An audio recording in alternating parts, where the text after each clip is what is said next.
연준이 테이퍼링 계획을 밝혔습니다. 정확한 시간을 못 박지는 않았지만 연말 정도가 되지 않을까라는 생각이 듭니다. 당초 6월로 생각했던 테이퍼링 계획 발표 시점이 조금 앞당겨진 게 아닌가라는 생각이 좀 듭니다. 미국 주식시장은 테이퍼링에 대한 얘기가 나오면서 하락폭이 상당히 많이 줄었습니다. 논리상 그리고 상황상으로 봤을 때는 테이퍼링이 맞는데 그동안 정책 전환에 대한 발표가 전혀 없었기 때문에 시장이 갑작스럽게 정책이 바뀌는 게 아니냐라고 하는 우려를 많이 가지고 있었는데 이 불안이 조금 해소돼서 시장이 이에 대해서 반응을 한 게 아닌가라는 판단이 좀 듭니다. 미국의 테이퍼링 그리고 금리에 대해서 알아보는 시간을 갖도록 하겠습니다. 이미선 하나금융투자 선임연구원 나오셨습니다. 네. 안녕하십니까? 네, 안녕하세요. 네, 어제 FOMC 회의록이 발표됐고요. 네. 정식적으로 얘기가 된 거는 아니지만 회의록 사이 내에 경기가 빠르게 회복되면 통화 완화 정책을 재검토할 수 있는 거 아니냐라는 네. 얘기가 나왔습니다. 그래서 네. 시장에서는 이 부분을 테이퍼링을 공식화 이제 얘기를 하고 있는 거다라고 해석을 했거든요. 네, 네. 테이퍼링 전망에 대해서는 어떻게 지금 보십니까? 네, 일단 논의는 시작된 것 같고요. 근데 그 내용 자체가 아주 새로운 내용은 아닐 것 같아요. 그렇죠. 왜냐하면 이제 그동안 이제 연준 안에서도 테이퍼링이 일단 지금 필요한 시점이다라고 주장하는 매파적인 멤버들은 원래 있었고, 예. 다만 지금 이제 시장에 이제 주로 영향을 미칠 수 있는 키 멤버라고 할 수 있는 이제 연준 의장이나 부의장 이런 사람들의 입장은 아직까지는 지금 테이퍼링에 대해서 적극적으로 검토할 단계는 아니다. 이런 입장을 계속 고수를 해왔거든요. 그래서 내용 자체는 아주 새로운 내용은 아니었지만 그래도 의사록에 이제 처음으로 들어갔다는 거에 대해서 시장이 좀 주목을 했던 것 같고요. 예. 근데 아마 좀 시간이 걸릴 것 같아요. 실제적으로 테이퍼링이 이제 일단 지금 매달 한 1,200억 달러씩 채권을 매입을 하고 있기 때문에 그만큼의 유동성이 미국 금융기관들이 지금 계속 이제 얻고 있는 상황이거든요. 그렇죠. 예, 근데 이제 이거를 규모를 조금씩 이제 줄이면서 매달 1,200억에서 뭐 1,000억, 800억 이런 식으로 아마 초과 유동성 공급 규모가 아마 줄어드는 과정에 따라올 거고 그 이후에는 이제 연준이 보유하고 있는 자산을 그냥 그대로 유지하는 형태. 이제 그러다가 이제 나중에는 그것도 줄이는. 그러니까 굉장히 좀 긴 어떤 프로세스들이 좀 필요하고요. 예. 그래서 일단 시장에서는 이게 좀 일단 많은 어떤 기간들이 필요하고 초과 유동성을 줄이는 초반의 국면에서는 사실 주식시장이 그렇게 많이 부정적으로 반응하지는 않았던 것 같아요. 예. 예, 과거의 흐름을 보면 실제적으로 시중에 풀린 유동성을 흡수하는 시점이 되어야 사실상 금융시장의 긴축의 반응들이 좀 본격화됐기 때문에 아마 시장에서도 이게 어느 정도의 기간에 걸쳐서 뭐 천천히 진행이 될 수도 있고 또 줄여가는 과정이 이제 좀 완만하게 금액을 좀 크지 않게 천천히 가져갈 수도 있고 이런 여러 가지 생각들이 현재 시장에 있을 수 있다라는 생각을 갖고 있고요. 예. 그다음에 저희 이제 하우스에서는 이제 어떤 이런 앞으로의 테이퍼링의 일정 이런 거에 대한 거를 연준에서 올해 8월이나 9월 정도 회의에서 이러한 부분에 대한 가이던스를 제공해 줄 걸로 예상을 하고 있고요. 예. 그다음에 매달 지금 1,200억씩 이제 매입하고 있는 규모에 대해서는 소폭 줄이기 시작하는 거는 아마 내년 초 정도부터 그 부분을 줄일 수 있다라고 보고 있습니다. 예, 2014년도 같은 경우에는 줄이기 시작해서 네. 공급을 완전히 중단시켜서 0이 될 때까지 시간이 얼마 정도 걸렸나요? 그 당시에는 아예 그 늘렸던 거를 다 줄이지도 못했고요. 한 3분의 1 정도 줄인 시점에서 2018년이 됐었기 때문에 예, 그냥 마지막 금리 인상을 하고서 그냥 주가가 하락하면서 끝났습니다. 예, 예. 그렇군요. 자, 어제 미국의 금리를 보면 금리가 한 10년물 기준으로 2% 정도 상승을 했습니다. 네네. 일단 아무튼 뭐 테이퍼링에 대한 언급이 나왔기 때문에 거기에 대해서 반응을 한 게 아닌가라는 생각이 들거든요. 네네. 금리에 대한 전망은 어떻게 지금 하십니까? 네, 어제 이제 미국 10년 금리가 이제 1.6% 후반대로 다시 올라왔고요. 지금 이제 연말로 갈수록 미국 10년 금리는 한 2% 가까이까지 상승할 걸로 예상하고 있는데요. 일단 테이퍼링에 대한 경계도 있지만 지금 가장 기저에 많이 깔려 있는 거는 기대 인플레이션이 확대된 부분이라고 보고 있어요. 예. 예, 그래서 이제 물론 그런 과정 속에서 지금 테이퍼링이 논의되고 있는 것일 텐데요. 일단 미국 쪽에서의 인플레이션 기대가 지금 꾸준히 좀 상승하고 있어서 그 어떤 인플레이션이 이제 기대가 커지는 게 장기화되면 사실 그게 실제 인플레이션으로 가게 되니까 그 부분은 제대로 장기 금리가 금리를 보상해주기 위해서는 장기채 금리가 좀 높아질 필요가 있고 그 과정들이 지금 올해 상반기에 진행이 됐고요. 그래서 이제 저희는 이제 연말까지 한 2% 정도까지 10년 금리가 상승할 것으로 예상하고 있습니다. 예. 연말까지 2% 정도. 네. 그러니까 1.7%가 저번 고점이었으니까 네, 그 네. 고점은 통과해서 올라간다. 네네. 예, 이렇게 이제 말씀을 하신 거고. 네. 어제 미국의 주식 시장을 보면 초반에 굉장히 떨어졌다가 계속해서 회복을 했어요. 네. 여러 가지 요인들이 있겠지만 뭐 어제 가상화폐가 워낙 많이 그 움직였기 때문에 네. 그 가격이 좀 안정된 것도 있지만 네. 또 하나를 생각해 보면 테이퍼링에 대한 언급이 나왔다라고 하는 것도 시장에 나쁘지 않았다라는 생각이 들거든요. 네네. 어제까지만 보면 테이퍼링에 대한 언급이 주식시장에 그렇게 나쁘지 않게 작용을 한 것 같은데 네. 어떻게 작용할 거라고 지금 보십니까? 이게 시장이 테이퍼링에 대한 예상은 사실 올해 연초부터 해서 굉장히 앞서갔던 것 같아요. 그렇죠. 예, 연준이 점도표에서 제시를 했던 거는 이제 일단 기준금리 인상은 2023년까지도 연준은 과반수 이상은 동결의 예상을 해놨었고, 근데 이제 시장의 전망은 금리 인상은 2023년부터 그리고 그 이전에 내년에 이제 자산 매입 축소, 테이퍼링이 시작될 거다. 이렇게 시장이 굉장히 앞서서 예상을 하고 그거를 우려하고 있었고 그랬기 때문에 실제로 이게 이번에 의사록에서 나오긴 했지만 이미 어느 정도 프라이싱은 좀 돼 있었던 걸로 생각이 되고요. 그래서 예. 앞으로 시장이 주목해야 될 내용은 이 테이퍼링이 어느 정도의 자산 매입 축소 규모와 속도에 따라서 진행이 될 건지 이제 그 부분에 좀 더 초점을 맞출 것 같고요. 근데 현재로서는 연준에서 이제 주 어떤 정책들을 결정하는 영향력 있는 사람들인 키 멤버들의 언급들을 보면 굉장히 공격적으로 테이퍼링을 진행할 것 같지는 않다는 생각이 좀 들고 예. 아마 시장 참여자들도 대체로 그런 생각이지 않을까라는 생각을 합니다.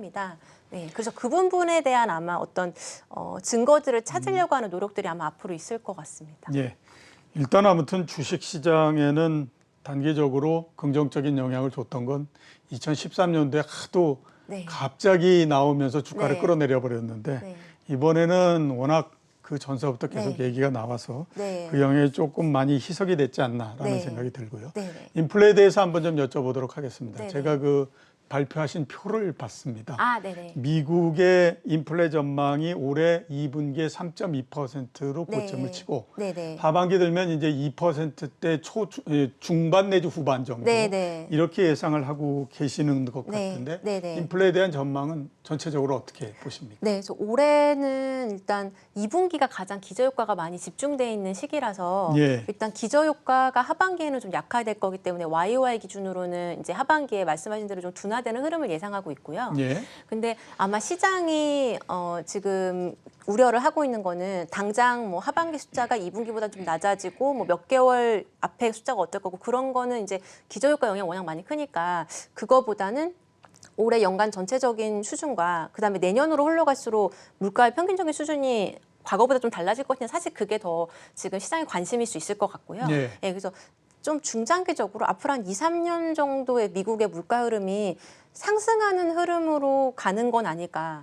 기조적인 인플레 성격을 띠는 건 아닐까. 이런 우려들이 시장에 있을 그렇죠. 것 그게 같아요. 지금 시장에서 가장 우려하는 부분이죠. 예, 근데 이제 보면은 이제 미국 인건비가 오르고 있는데요.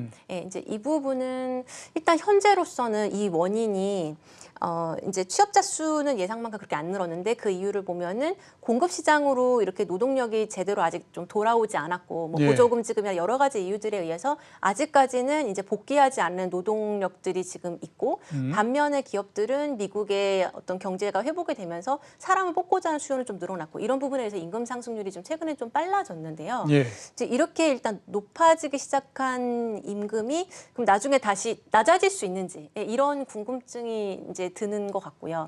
그다음에 지금 병목 현상에 의해서 가격이 지금 올라가고 있는데 그래서 이거를 공급 측 요인이기 때문에 단기적인 요인이다라고 좀 안심하는 측면도 있긴 한 것 같은데요. 예, 그렇죠. 근데 이제 지금의 인플레이션의 성격을 보면 이제 병목 현상에 따른 수요 공급에 따른 부분이 하나가 있고 통화 가치 하락에 대한 우려도 같이 들어가 있는 것 같습니다. 예, 그래서 통화 가치 하락에 대한 부분은 통화량을 계속 지금 늘리고 있는데 적자 재정을 편성을 해서 정부가 계속 지출을 늘리고 적자 국채를 발행하고 중앙은행 그것을 매입을 하면서 결국에는 MMT와 비슷한 형태의 통화량 증가가 지금 나타나고 있는 상황인데 예. 그러면 이 기조는 바뀔 수 있는가라는 부분도 같이 고민이 되는 부분인 것 같습니다. 그래서 예. 병목 현상이 좀 나중에 그게 수요 공급 좀 맞아가지고 해소가 된다 하더라도 시중에 지금 유동성이 많이 풀려 있는 상황에서 인플레이션의 수준이 제 생각에는 그래서 과거보다는 다소 좀 높아지는 높아지는. 수준. 예. 예, 그렇게 바뀌는 계기가 될 수도 있다고 보고 있습니다. 예. 예.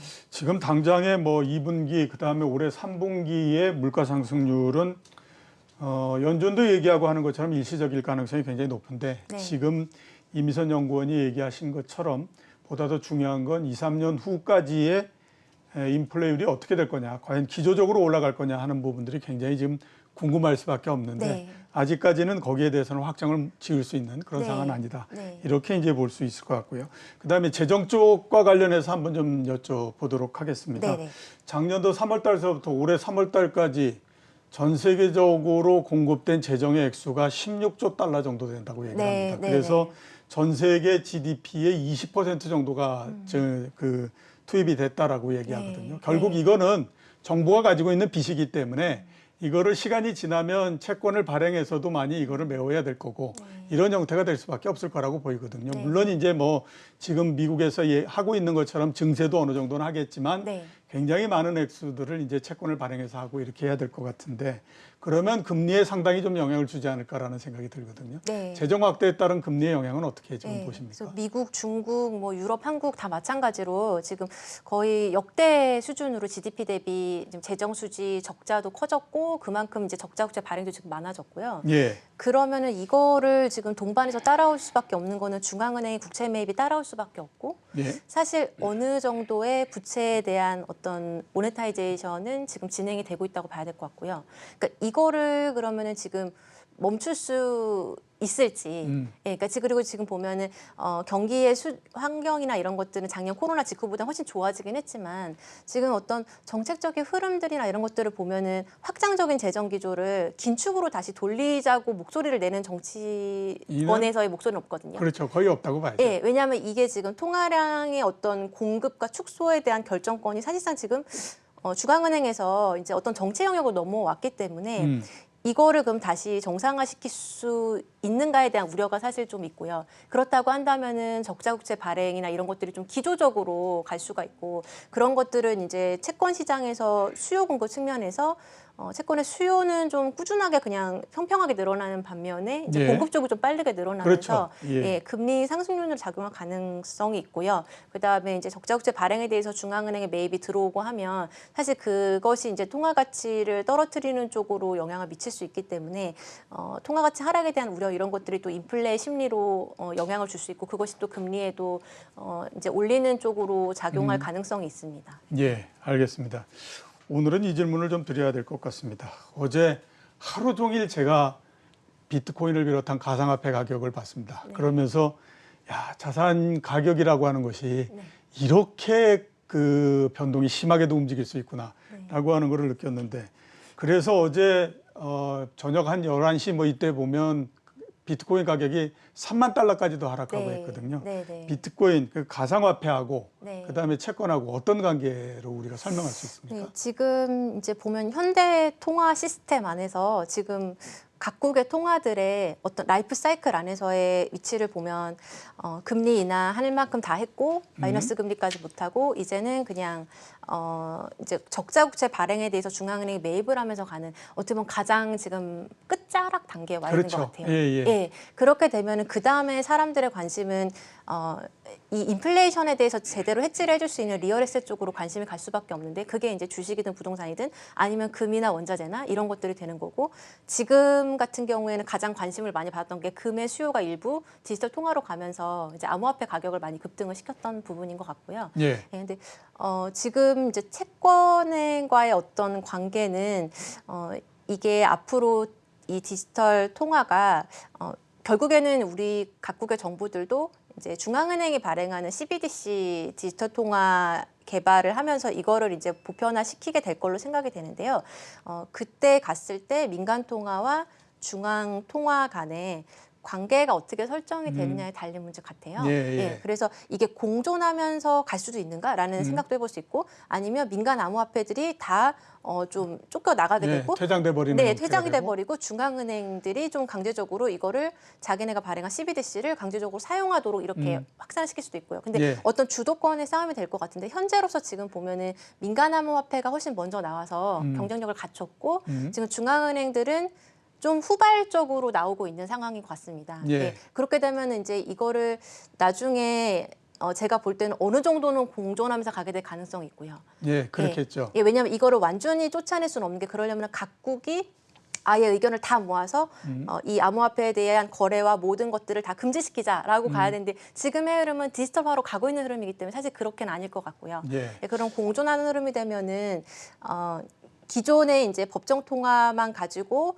이제 움직였을 때 그거에 대한 어떤 통화 정책의 컨트롤권을 가지고 있었던 중앙은행의 정책 이런 것들도 나중에는 이제 민간 암호화폐가 같이 들어오게 되면 그거에 대한 통제가 좀 어려워질 가능성도 있다는 생각이 들고요. 그렇죠. 예, 예. 그리고 금리 차원에서는 이게 지금 이미 어떤 빌리고 예치를 하고 이런 과정 시스템들이 이미 다 갖춰져 있고 금리를 주는 디지털 화폐들이 있고 지금 이런 상황인데요. 예. 현재는 이제 가격 변동성이 워낙 크다 보니까 이게 금리를 준다는 것이 그렇게 뭐 주목받고 있지는 못하는 상황인 것 같습니다. 그렇겠죠. 예. 하루에도 뭐 10%씩 움직이는데. 네. 근데 이제 어떤 금리를 그냥 알아서 주는 은행을 끼지 않고 주는 어떤 자산이 지금 등장했다라는 점이 채권 시장에서 한 가지 다른 대안이 상품이 나왔다라는 관점에서 볼 수 있을 것 같고요.